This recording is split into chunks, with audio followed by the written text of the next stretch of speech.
আমার এই ভিডিওটি শুধুমাত্র যারা ফানি কন্টেন্ট নিয়ে কাজ করেন তাদের জন্য। অনেকে কিন্তু ফানি ক্লিপ খুঁজে পান না, এই যে এরকম আমি যেরকম বাজাচ্ছি।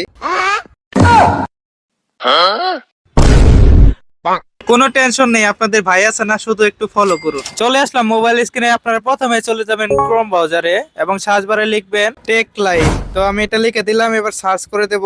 তো সার্চ করার পর দেখেন এরকম একটা অপশন আসবে, প্রথম অপশনে চাপ দিবেন। এরপর আপনাদের এই সাইডে প্রবেশ করাবো, একটু নিচের দিকে চলে যাবেন। নিচে আসলে আপনারা পাবেন সাউন্ড ইফেক্ট অপশনটা, এখানে প্রেস করবেন। এরপর আপনি নিচের দিকে স্ক্রল ডাউন করতে থাকবেন, একটা অপশন দেখতে পারবেন অল সাউন্ড ইফেক্ট হিয়ার, এখানে প্রেস করবেন। এরপরে দেখতে পারবেন অনেকগুলো সাউন্ড ইফেক্ট এখানে দেওয়া আছে, আপনার পছন্দ অনুযায়ী যেটা ভালো লাগে সেটা ডাউনলোড করে নেবেন।